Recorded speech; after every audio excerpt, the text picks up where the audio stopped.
que somos. Então eu acho que devemos mudar a forma de ver. Hoje analisarei Mesh Bunnerhead de Mashle, mais especificamente do Mashle da primeira temporada. Ou seja, só vai ter spoilers da primeira temporada. Então bora lá! No meu vídeo sobre o último episódio da segunda temporada de Mashle, eu falei que o cena de Mashle, além da sua comédia absurdamente cômica, é a sua mensagem social. É uma série que fala sobre preconceito, fala sobre discriminação do diferente e da luta daqueles que são diferentes. Mais especificamente, da luta dos não mágicos, aqueles que não são capazes de fazer a magia. Que no meu ponto de vista, meio que pode representar meio que as minorias e os neurodivergentes. E eu acho que esse último cabe muito melhor ao Mesh. O anime já começa estabelecendo meio que o universo, onde todo mundo pode usar magia, eles vivem num reino todo feliz, meio que arco-íris, coisa e tal. Só que numa floresta, tava lá o Mashle treinando meio que seus pesos e assustando muitos cervos e esquilos enquanto comia profiterole. Que parece passar batido, mas passa um detalhe muito sutil do que vai ser daqui pra frente. Ser cuja existência desafia a ordem natural.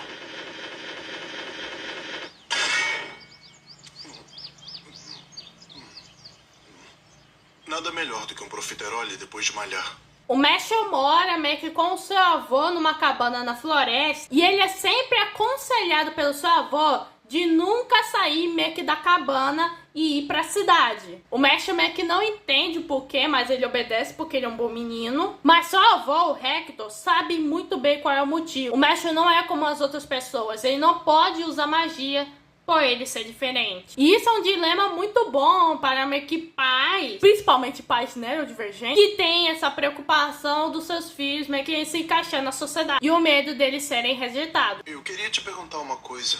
Por que eu só treino físico? É que você não é uma pessoa igual a todas as outras. Você não consegue usar nenhum tipo de magia porque você é diferente. A história desses dois é muito explicada meio que no primeiro episódio, onde meio que o Hector, que estava se sentindo meio inútil, estava melancolizando quando meio que ele ouviu o choro do bebê Mashle e percebe que a criança não tem marca. E essas marcas são muito importantes para o universo de Mashle, já que são as marcas que determinam o nível de poder meio que do usuário de magia. E ele passa a ser que meio que o Mashle foi abandonado por não ter marca. Mal sabe o cara que o Mashle é filho do maior terrorista mágico desse universo. Esse bebê, ele não tem marca. Quer dizer que ele foi abandonado por não ter marca?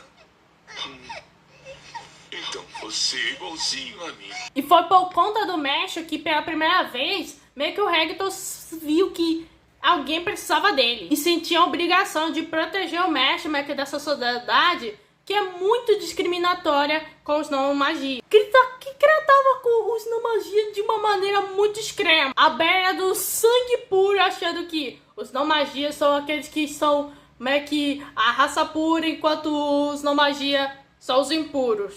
Pra quem tá achando que isso foi inspirado meio que em Harry Potter, acertou. E nisso ocorre todo o negócio do Brad Coleman, que ele descobre o Mashle, que meio que o Mashle acabou fugindo meio que da cabana só pra comprar profiteroles, e ele nem foi um pouco discreto.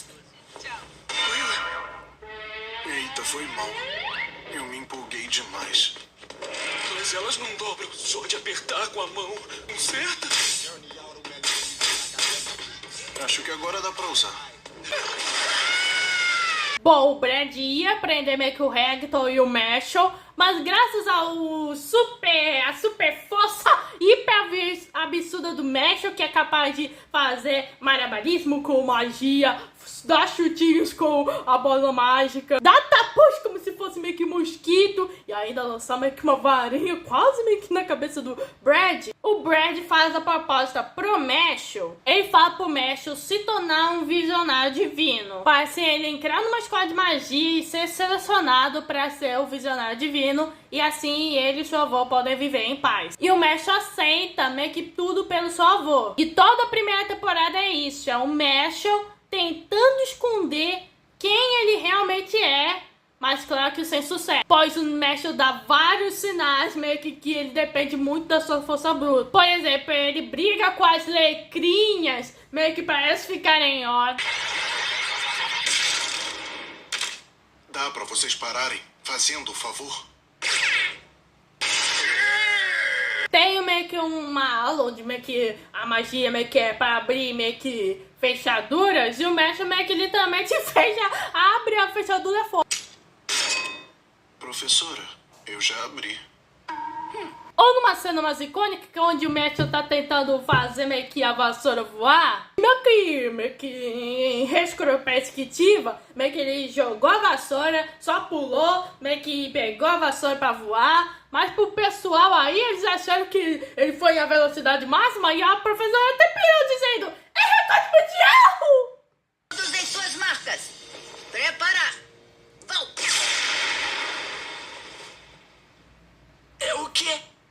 O que foi que eu acabei de ver agora?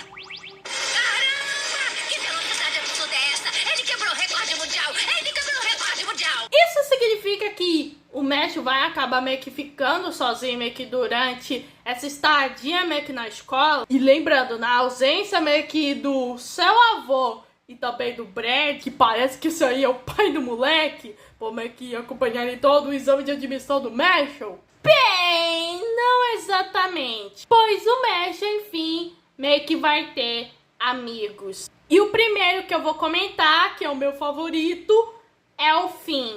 Ué, cadê a porta? Hã?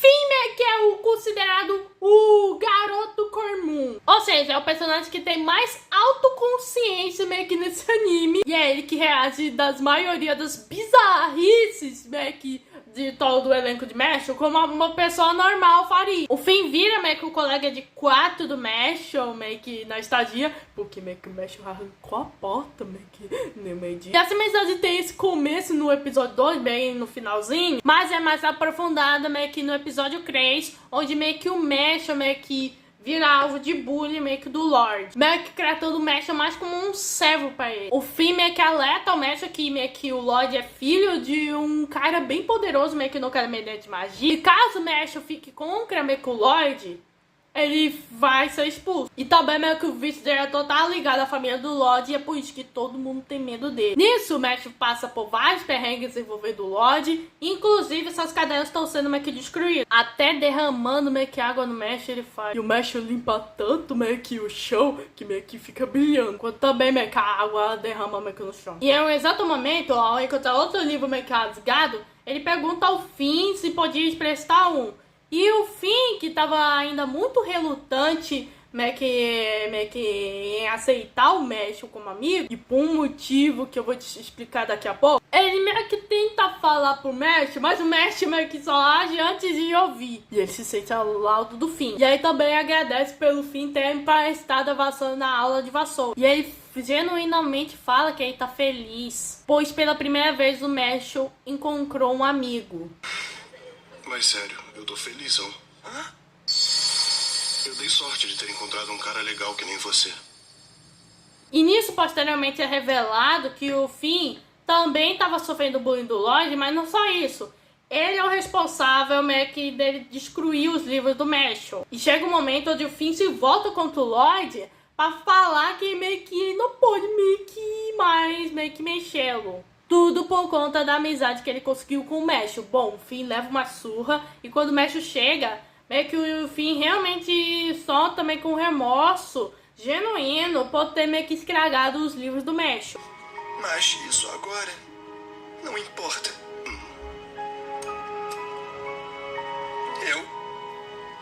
Eu te enganei. Os seus livros que sempre apareciam detonados, era eu que rasgava.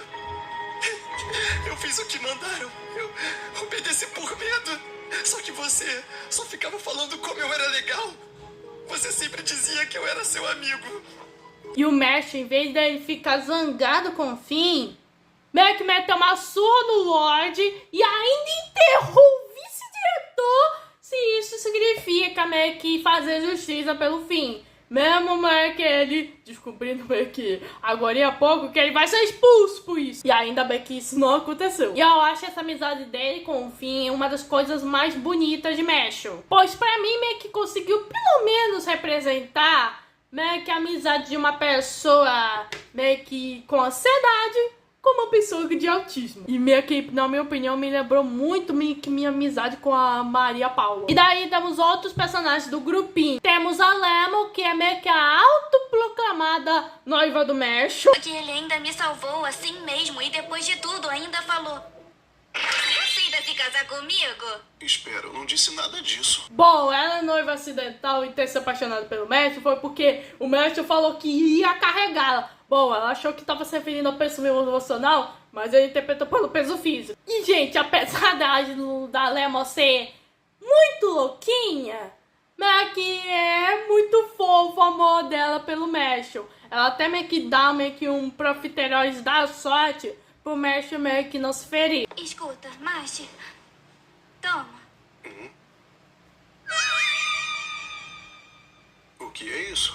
Isso é um amuleto que eu fiz. A profetinha. É que eu ando sentindo bastante ansiedade, sabe? Temos o Lance, que meio que é o Siscon, que meio que foi confrontar o Mashal para eles jogarem. E não foi pique-esconde, e sim meio que uma luta de magia entre eles. Ao preço meio que do Finn, da Lemon e também do Tuki, meio que é o cara do bambu. Que meio que ele foi pra dentro meio que da garrafa, meio que do Lance. E no meio da luta, meio que o Mashal descobre, meio que através meio que da luta, que um cara é o Siscon.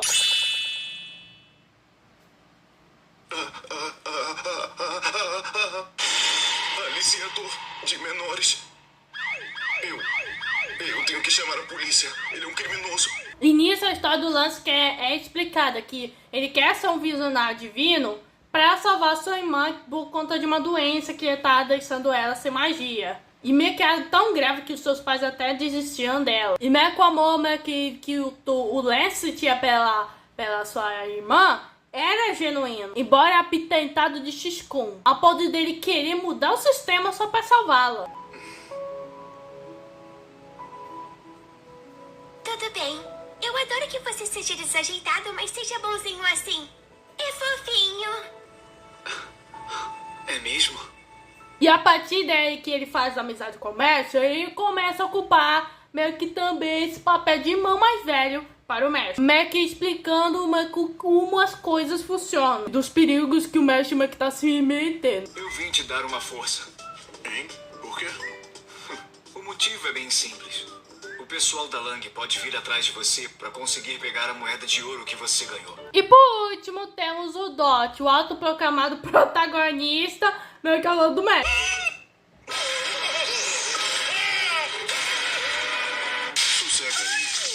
O Dot meio que representa mais meio que o espírito ardente do Mashal. E meio que ele que meio que fala meio que as coisas pelo Mashal de maneira mais intensa por conta da carinha. E que apesar de meio que todos, exceto o Finn, meio que serem intensos e meio esquisitos, meio que eles formam um bom meio que núcleo de amigos para o Mashal. Pois eles, de maneira inconsciente, aceitam o Mashal do jeito que ele é. E aí que às vezes vai pro próximo tópico, que é a magia lupo. Mas especificamente eu vou falar do Abel e do Abyss. A história do Abyss é 100% meio que trágica, se não uma das mais trágicas de Mashal. Ele nasceu com um olho maligno que temporariamente impede que qualquer outra pessoa use magia. E isso é considerado um tabu meio que na sociedade mágica. Tanto que o Abyss meio que absorveu essas crenças das pessoas que ele meio que é uma abominação para a magia.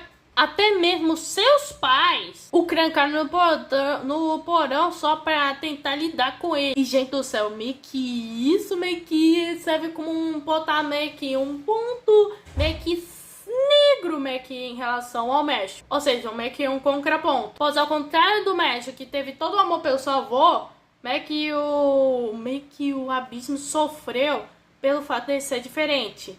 Tanto que a única pessoa que o aceita de verdade é o Abel. Que você possui o olho do demônio. Me desculpa. Eu vou tentar não fazer contato visual.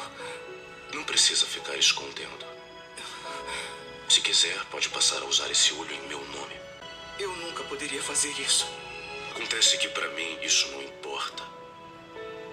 A partir de agora, Abyss, eu vou dar ao seu olho um novo propósito. E o Abel Walker achava que a humanidade inteira é inerentemente má, achando que os mais fortes têm o direito de tirar dos mais fracos. E ele tem essa visão por conta da sua mãe, que meio que ele que admirava meio que os mais pobres, mas que foi brutalmente assassinada por um homem que era pobre. E o Abel meio que acolheu meio que o Abyss por meio que para não usá-lo como instrumento.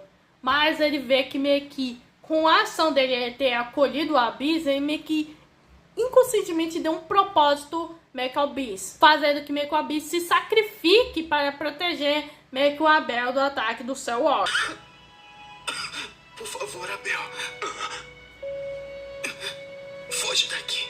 Por favor. Sempre tão nobres. A minha mãe e o Abyss. Nisso ocorre todo o arco da Magia Lupus, onde meio que eles enfrentam a Magia Lupus para impetar os alunos, e no final tem a luta do Cell Walker com o Marshall, onde o Marshall acaba meio que revelando, através do soco do espelho, que ele não tem magia. Eu vou fazer todos se arrependerem amargamente. Vai, usa o seu poder. Isso se tiver coragem.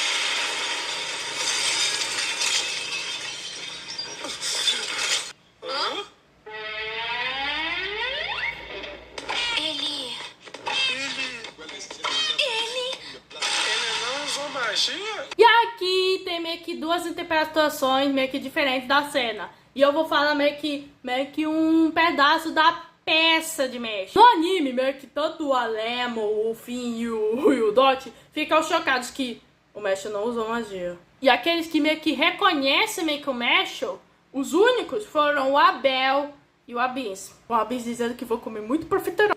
Na próxima, vamos comer um monte de profiterole. Muito obrigado, Mash Bernadette. Eu não vou esquecer o favor. Já na peça, as coisas ocorrem meio ao contrário, pois a Love, que é uma das membros da Magia Lupus, deduz o Mesh por ele não usar magia. E o Lance estaria meio que também nessa cena. E eles, em vez meio que de julgarem meio que o Mesh, o Finn, a Lemo, o Lance e o Dot o aceitam abertamente. E o Oddbear, que é o diretor da escola, desde o início viu que o Mesh meio que não tinha magia. Ele já sabia disso, mesmo assim ele aceitou o Mesh, pois sabia que essa mudança meio que desse discriminamento entre meio que os não magia tinha que mudar. Ele via o Mesh como uma esperança, meio que um novo jeito de olhar. Pois Mesh provou mais do que ele é mais do que magia, músculos e profiteroles. Ele tem um coração. Se inscreva, compartilhe esse vídeo, é apenas o começo.